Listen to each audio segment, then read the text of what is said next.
প্রিয় মুসলিম ভাই, মানুষকে আল্লাহ তাআলা সীমাহীন ভালোবাসেন। বান্দার প্রতি আল্লাহ তাআলার দয়া, মায়া, করুণা অনন্ত অসীম। আল্লাহ তাআলা নিজেই ঘোষণা করেছেন, নিশ্চয়ই তিনি অত্যন্ত ক্ষমাশীল, অতিশয় দয়াময়।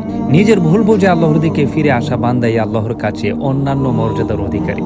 তওবা হচ্ছে আল্লাহর দিকে ফিরে আসা। তওবার প্রয়োজনীয়তা ও গুরুত্ব জানার আগে এর পরিচয় জানা আবশ্যক। প্রিয় মুসলিম ভাই, তওবা শব্দের অর্থ হলো ফিরে আসা। যখন তওবা শব্দটির সম্পর্ক মানুষের সঙ্গে হয়, তখন তার তাৎপর্য দাঁড়ায় বান্দা তার কৃত অন্যায়ের জন্য অনুতপ্ত ও লজ্জিত হয়ে আল্লাহর দিকে ফিরে আসা। সে অন্যায় সম্পূর্ণরূপে বর্জন করা, ভবিষ্যতে এমন অন্যায় না করার দৃঢ় সংকল্প করা এবং দৃঢ় সংকল্প করে আল্লাহর দিকে ফিরে আসার নামই হচ্ছে তওবা। তওবার প্রয়োজনীয়তা ও গুরুত্ব। যে ব্যক্তি নিজের অন্যায়ের জন্য তওবা করবে, সে অবশ্যই আল্লাহর নাফরমানের কাছ থেকে সর্বদা বিরত থাকতে সচেষ্ট হবে। আল্লাহ তাআলার তরফ থেকে আরোপিত ফরজসমূহকে যত্ন সহকারে আদায় করবে। বান্দার অধিকার খর্ব হলে, যেমন কাউকে গালমন্দ, গীবত, শিকায়ত, অত্যাচার, নির্যাতন করলে তার কাছে ক্ষমা চেয়ে নেয়া। এই কারণেই ইমাম রাজি রহমতুল্লাহি আলাইহি বলেছেন, বান্দার উচিত সর্বদা আল্লাহর দরবারে তওবা করা। হাদিসের একাধিক বর্ণনা এসেছে।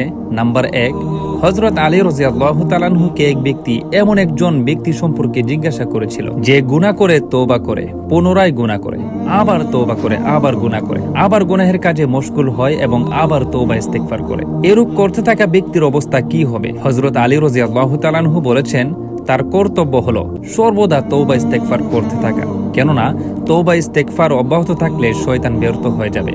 শয়তান বলবে, এই ব্যক্তিকে গুনাহের কাজে সর্বদা মশগুল রাখতে আমি অক্ষম। নাম্বার 2, হযরত আব্দুল্লাহ ইবনে উমর রাদিয়াল্লাহু তাআলা আনহু বর্ণনা করেছেন, আল্লাহর রাসূল সাল্লাল্লাহু আলাইহি ওয়াসাল্লাম বলেছেন, তোমরা তোমাদের প্রতিপালকের কাছে তওবা করতে থাকো, কেননা আমি নিজেই দৈনিক 100 বার তওবা করি। নাম্বার 3, হযরত আবু আইয়ুব রাদিয়াল্লাহু তাআলা আনহু বর্ণনা করেছেন, আমি নবী সাল্লাল্লাহু আলাইহি ওয়াসাল্লামের কাছে কথা শুনেছি যা তোমাদের কাছ থেকে গোপন রেখেছিলাম, তা এই। তিনি বলেছেন, যদি তোমরা গুনাহ করে আল্লাহ তাআলার দরবারে তওবা ইস্তেগফার না করতে, তবে আল্লাহ তাআলা এমন এক মাখলুক সৃষ্টি করতেন যারা গুনাহ করে আল্লাহ তাআলার দরবারে তওবা করত, তখন আল্লাহ তাআলা তাদেরকে ক্ষমা করতেন। সুতরাং বোঝা যায় যে বান্দার জন্য আল্লাহর পক্ষ থেকে তওবা ইস্তেগফারের সুযোগ দান এক মহা নিয়ামত স্বরূপ। তার এই নিয়ামতের শুকরিয়া আদায় করা প্রত্যেক মুসলমানদের একান্ত অপরিহার্য বিষয়। প্রিয় মুসলিম ভাই, মুসলিম উম্মার উচিত মহান আল্লাহর দরবারে প্রতিদিন তওবা ইস্তেগফার তথা ক্ষমা প্রার্থনা করা, নিজেদের করা গুনাহ থেকে আল্লাহর দিকে ফিরে আসা,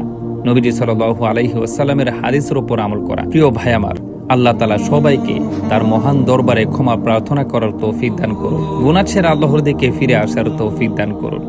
আমিন।